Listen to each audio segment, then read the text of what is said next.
itu nggak sempat memberi kasih sayang ke saya. Kayak saya bilang, anak-anak saya, istri saya sayang kalian kepada emak kalian, sayang kalian kepada ayah dia. Kalau saya nggak dapat kasih sayang. Rasman Arif Nasution, Firdaus Eyobo, kalau kau ngaku-ngaku pengacara, aku lebih pengacara daripada kau yang tidak pernah dipertanyakan statusku, ijazahku, dan lain-lain. Kau harusnya menjaga marwah dan martabat pengacara. Pengacara itu profesi terhormat. Profesi terhormat itu berdebat, adu gagasan, adu ilmu, bukan premanisme kampungan seperti itu.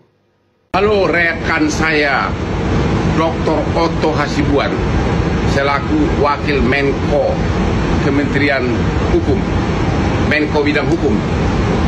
Coba Anda lihat viral di mana-mana, ada seorang advokat di dalam persidangan pakai jubah advokat, naik ke meja persidangan dan menginjak-injak, naik ke meja persidangan tim advokat dan menginjak-injak di atas meja.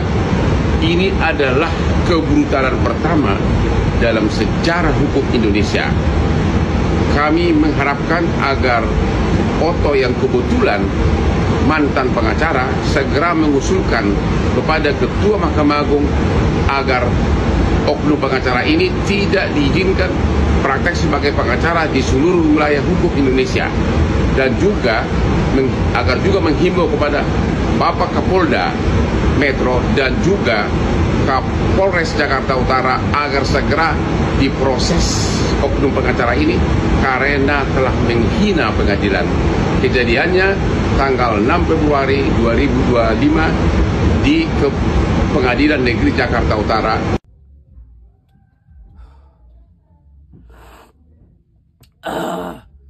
Nyaman na kopi ya.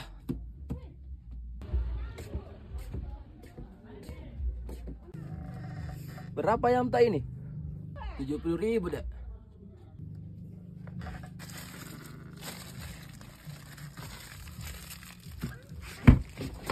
Oi, kau itu, ini ayam dah seberapa je untungnya. Belum lagi sewa sopirnya, sewa pesawatnya, sewa BO, Bodrex maksudnya. Ampun bos, ini ayam tak. Memutuskan, menetapkan, pertama, memberhentikan secara tidak hormat Saudara M. Firdaus Eyobo, Sarjana Hukum, dari keanggotaan Kongres Advokat Indonesia, mencabut surat keputusan Dewan Pimpinan Pusat Kongres Advokat Indonesia tentang pengangkatan advokat Saudara M. Firdaus Eyobo, Sarjana Hukum, nomor 059/011/SK Strip ADV KI /9/2015 tanggal 15 September 2016. 3. Melarang dengan keras Saudara M. Firdaus Eyobo, Sarjana Hukum, menggunakan, memanfaatkan segala bentuk atribut KAI, baik itu nama KAI, logo KAI, dan bendera organisasi KAI, baik untuk kepentingan organisasi yang dipimpinnya, pribadi maupun klien dan lainnya. 4. Keputusan ini berlaku sejak ditetapkan di Bandung tanggal 8 Februari 2025, Dewan Pimpinan Pusat Kongres Advokat Indonesia, The Congress of Indonesia. Saya tidak tahu kenapa aku tiba-tiba ada di meja, kaki gua di meja. Saya tidak tahu. Bayangkan kalau pengacaramu seperti kualitas kayak gitu membela perkaramu, ya. Bayangkan betapa hancurnya nasib kasusmu kalau pengacaramu kualitasnya kayak gitu. Saya tidak tahu kenapa aku tiba-tiba naik di meja. Aduh, memalukan. Bagaimana bisa kau punya Lamborghini seperti Hotman Paris dengan aspek yang cantik? Hah? Nggak mungkin lah. Nasibmu sebentar lagi akan lebih parah, ya. Klien-klienmu akan menjauh, ya. Nanti akan Hotman yang menangani klien-klien para konglomerat. Tinggallah kau menonton dengan iri dari samping, oke? Saya tidak tahu kenapa aku duduk di meja. Dasar lo. Memalukan kau, memalukan. Anak SD pun semua ketawa. Ratusan juta penduduk Indonesia mencibir kau. Mencibir. Malu, ya. Lihat nasibmu, bahkan pakai paras. Oke?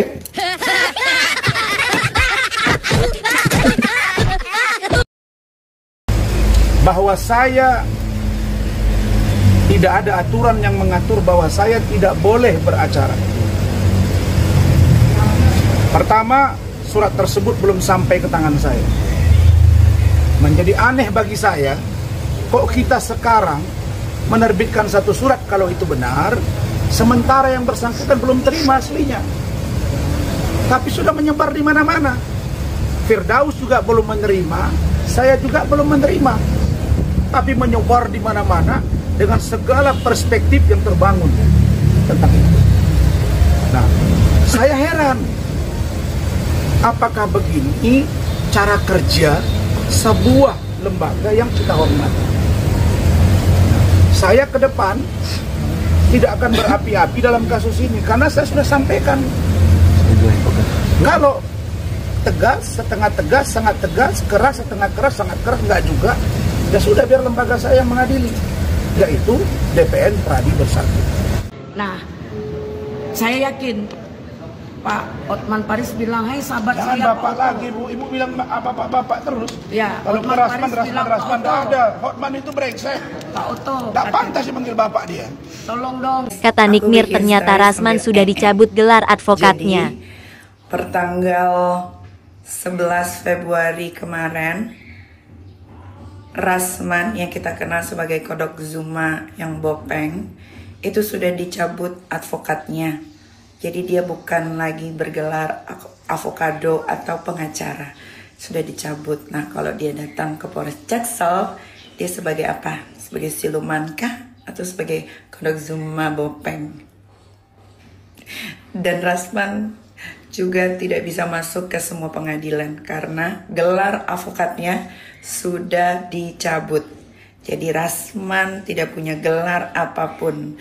Kepada bapak-bapak dan ibu-ibu di Polres Jaksel atau dimanapun, kalau dia datang bersama kliennya yang on, tolong ditanya surat-suratnya, surat avokatnya yang lengkap karena sudah dicabut. Gambar video proses naiknya abang ke atas meja, tolong kasih kabar kita. Karena ini pertanyaan besar. King_Uyakuya gitu ya. Iya betul, siap. Karena saya juga penasaran bang. Jangan-jangan abang punya ilmu gaib. Ya, itu satu ruangan tuh anggota saya tanya. Iya. Nggak tahu dia bilang. Karena secara logik nggak mungkin juga. Nggak mungkin. Enggak, Sempit kan? dia tinggi, sempit. Sempit. Harusnya dia merangkak dulu tinggi, naik. posisi saya begini. Iya. Kalaupun mau naik kan saya putar dulu, gimana dulu? Ibu nanti di mana pada saat itu? Di sebelah saya, sebelah saya dekat. Ibu nggak yang naikin nih. Hah? Saya naikin. Soalnya saya ngeliat ibu tuh kayak justru yang lebih punya ilmu nih kayaknya. Saya naikin dia dengan ilmu dalam. Ilmu dalam. Sementara saya nggak tahu dia tiba-tiba di atas. Padahal rapat Kalau seandainya seperti badan sebesar Pak Firdaus, naik itu itu pasti lama. naiknya merangkak gitu. Lama coba kalau Ke kita meja kan, umpamanya ibu dia misalnya. manjat ke meja Iya. begini kan. Iya. Pasti lama, Meja karena itu meja tinggi kita, banget. ya kan? Kalau dia dorong ke belakang, di belakang ada orang duduk, di samping Ada bangku, ada orang, bangku. samping sini saya. Kalau dia naik ruangan segitu, dia naik melompat, Pasti nyangkut kaki. pasti nyangkut kakinya. Kalau dia naikin kaki sebelah dulu, itu juga pasti Lama, butuh lama waktu. waktunya. Karena megang handphone. Saya nggak lihat. Ibu pandangan lagi gimana waktu itu? Saya pandangan Ke depan waktu semua. Rasman Rasman. mengejar Pak Hotman. Iya. Terus tapi dia tidak ada membuat power yang akan memberikan yang tidak baik. Dia langsung pegang, belum terpegang, belum tersentuh, diginiin langsung oleh Ibu Rasman itu ya, dianiaya. diginiin oleh Pak Lehernya digini. Hotman. Datang yang berdua ini melompat, saya akan terskenario dengan baik, langsung Bang Rasman didorong, yang satunya gitu kan. Yang satu begini. Nah, Emang gitu ya? ya, jadi semua yang di dalam meja ini, meja yang segini kita duduk itu sempit loh. Naik ke meja, apa namanya, spontannya abang. Saya nggak pernah niat naik ke meja. Karena saya ini adalah orang-orang bela diri ya. Saya penganut bela diri.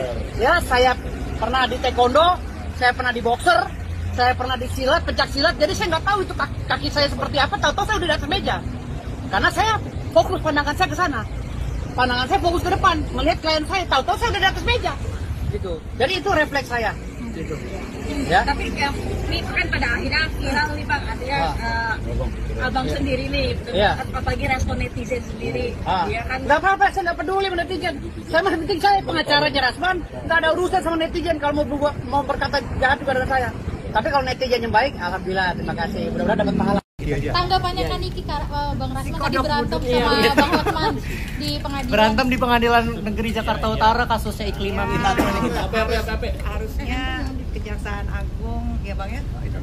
Kejaksaan itu bisa melihat ya proses persidangan dari Bang Hotman sama Pura-Pura Ninja sangat amat ricuh.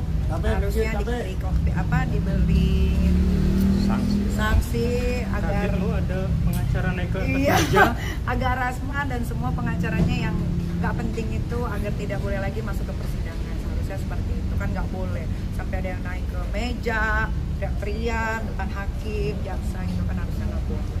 Jadi gini Bang, Rasman itu maunya sidang terbuka, tapi emang karena Rasman blow on ya.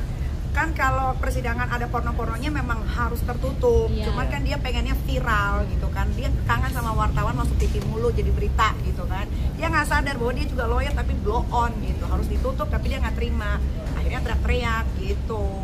Bang bisa kena pasal berlapis gak sih Bang, atau kena hukuman penjara gitu kalau dilaporin? Nah sayangnya, nih gue jawab nih ya, gue pinter nih ya kan, walaupun gue belajar hukumnya otodidak ya.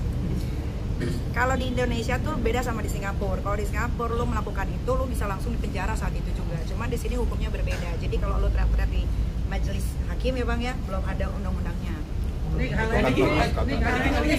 Tadi mungkin begini. Rasman foto bareng Laura gimana? Udah jenguk belum Mami? Rasman suruh cari duit aja biar bisa bangun rumah yang ceilingnya tinggi. Jadi lehernya nggak begini terus. Ami udah ketemu sama Laura. Kalian pikir Rasman ini takut? No! Kalau ada yang masuk penjara, Soekarno masuk penjara, demi hukum, saya lebih gila dari Alvin Lim dan tidak takut masuk penjara. Saya tidak main-main.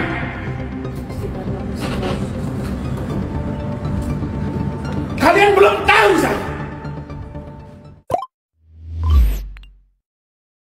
Siapa yang naikin Firdaus ke atas meja? Ngaku nggak lu? Salah saya naik ke bangku sampai saat sekarang. Saya ini nggak tahu nih siapa yang naikkan saya ke meja. Saya sudah bilang kafir kan? Gimana? Salah saya naik ke bangku sampai saat sekarang. Saya ini nggak tahu nih siapa yang naikkan saya ke meja. Saya sudah bilang kafir kan? Gimana? Siapa yang naikin dia ke atas meja? Gua apa jangan-jangan ya? Dia tuh kayak orang abis gajian, terus abis gajinya dipakai sama dia, terus dia nuntut sama bosnya, mana gaji gua belum gajian. Padahal udah dipakai duitnya. Logikanya tuh itu tuh. Apa susahnya sih lu tinggal bilang kalau lu refleks? Apa susahnya sih lu tinggal bilang kalau lu pengen nunjukin kalau lu jagoan gitu? Pakai nggak tahu siapa naikin dia ke meja. Ya lu naik sendiri. Lu siapa yang mau naikin lu? Siapa yang mau gendongin lu? Saya juga kan lawyer sebenarnya. Saya ini ketua umum organisasi. Saya mah anak kaki 5. Gue juga kan wartawan. Ya tahu. Gue punya wartawan. Gue sampai sekarang masih tercatat sebagai ketua umum wartawan. Saya ini ratingnya tinggi. Saya juga public figure. Gue juga saya vokalis juga. Dan sampai sekarang saya masih punya band rock. Saya tidak mengaku keturunan Rasulullah, ya belum mengakui, ya tapi udah dicatat di sini. Artinya saya juga perlu mengakui karena itu nasab saya. Kami dari kesultanan, saya cucunya sultan, Mas. Saya cucu kandungnya sultan. Saya ketua umum LSM KPK, Pak. Saya pengacara Ripo Dabo. Ya. Banyak amat profesinya ya ini orang ya. Semua diambil semua. Mana yang diambil keren-keren semua. Kita kebagian apa dong? Oke, kira-kira tuh siapa sih yang naikin dia ke atas meja? Coba deh, ngaku deh mendingan deh. Coba kalian tulis di komen ya. Jangan lupa follow ya. Tapi karena saya melihat kayak malu-maluin lu Bang, malu-maluin. Pakai jubah pengacara gitu lu naik-naik meja. Di mana wibawa lu sebagai pengacara? Kok geplak juga. Bos, lu pengacara apa stuntman? Naik meja di persidangan sampai dipecat. Gue udah pernah lihat beberapa pengacara kontroversial, tapi yang satu ini beda. Sidang serius, malah naik meja. Akhirnya langsung dipecat dari organisasi advokat. Jadi gini, pengacara inisial FO resmi dipecat dari Kongres Advokat Indonesia atau KAI gara-gara aksinya yang bikin heboh pas sidang Hotman Paris versus Rasman Nasution di Pengadilan Jakarta Utara. Bukannya kasih argumen, malah panjat meja. Akibatnya, bukan cuma dipecat, tapi KAI juga minta Mahkamah Agung buat cabut sumpah advokatnya. Artinya, udah bukan pengacara lagi, bos. Yang bikin ngakak dia sendiri bingung kenapa bisa naik meja. Bahkan minta CCTV biar tahu siapa yang menaikkan dia. Perasaan naik sendiri tapi jadi gravitasi yang salah. Bro, jadi pengacara itu ngomong di depan hakim, bukan ngejumping dari meja. Sidang itu bukan acara gladiator. Profesi advokat itu harusnya dihormati, bukan dijadikan ajang akrobat. Naik meja bukan solusi, tapi shortcut ke pemecatan. Nih ya, nggak peduli setinggi apa lo naik, kalau caranya salah, jatuhnya pasti lebih keras. Serius, gua tanya pendapat kalian, ini spontan beneran atau cuman acting? Tulis di komen. Pak, kata-kata hari ini, di saat pengacara muda ingin naik daun, pengacara senior malah naik meja. Cuas!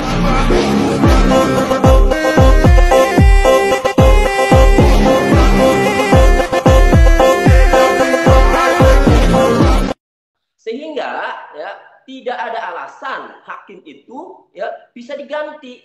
Nah, harusnya nih ya, Rasman kalau sudah paham bahwa pertama terdakwa tidak mempunyai hak untuk meminta ganti majelis hakim, yang kedua keputusan majelis hakim memutuskan menetapkan pemeriksa Hotman Paris dinyatakan tertutup ini berdasarkan atau beralasan hukum, ya harusnya jangan ngotot. Itu jangan ngotot, jangan kenceng. Itu akhirnya menimbulkan reaksi publik, apalagi dibarengi dengan rekan Firdaus yang naik ke atas meja. Nah, itu kan jadi tambah rame reaksi publik. Nah, kalau sudah reaksi publik ini, coba amati kasus Ferdi Sambo. Kalau sudah terjadi reaksi publik netizen, itu harus diproses, kan itu. Ronald Tanur, ya terjadi reaksi publik sampai ditangkap hakimnya, kan. Nah, apalagi semua kalau terjadi reaksi publik ya itu pasti diproses. Nah, jadi semua ini sampai berujung pada pembekuan bas kedua rekan tersebut ini karena awalnya ada ketidakpahaman hukum rekan tersebut sehingga akhirnya sikapnya jadi konyol.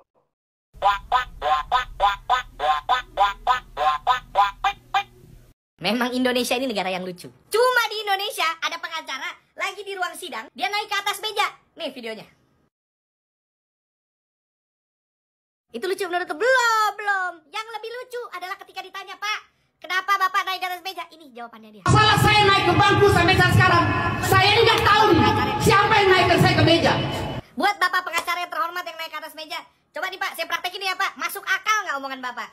Anggap saya jadi pengacaranya, anggap ini kursi meja ya.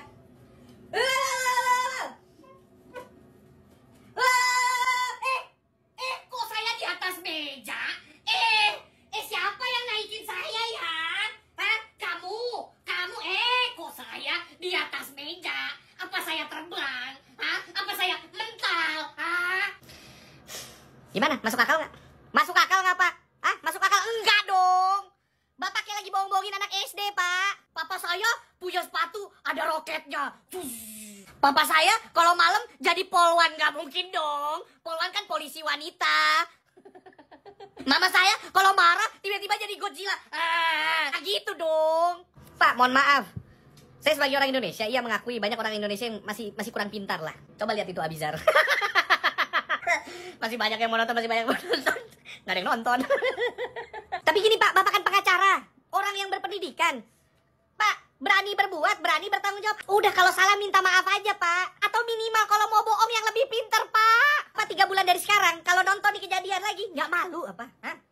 Anak Bapak apa nggak dibully Pak? Kamu main sama siapa sih? Siapa tuh? Itu ya bapaknya tiba-tiba naik meja. Tapi nggak inget. Indonesia kan negara hukum ya Pak. Hukum yang paling tinggi nih. Jangan dimain-mainin lah Pak. Bapak kan harusnya jauh lebih ngerti daripada kita-kita nih. Nah, terus sebagai penutup di video nih Pak, mumpung saya lagi bikin video tentang Bapak nih. Saya lihat video lain, Bapak ada yang ngaku sebagai rocker, pemain film, wartawan, punya PH, pengacara, pengamen bulungan. Bapak katanya ini, katanya itu. Jadi sebenarnya Bapak ini siapa sih Pak? Soalnya gini Pak, saya punya temen yang bapaknya sama ngomongnya sama Bapak, ngaku jadi ini, jadi itu, ini itu. Dia bisa jadi kayak gitu tau gak Pak? Kenapa? Karena ternyata dia tukang bohong Pak. Jadi Bapak ini siapa? Apa mungkin sebenarnya Bapak itu siluman tengkorak? Makin gak jelas.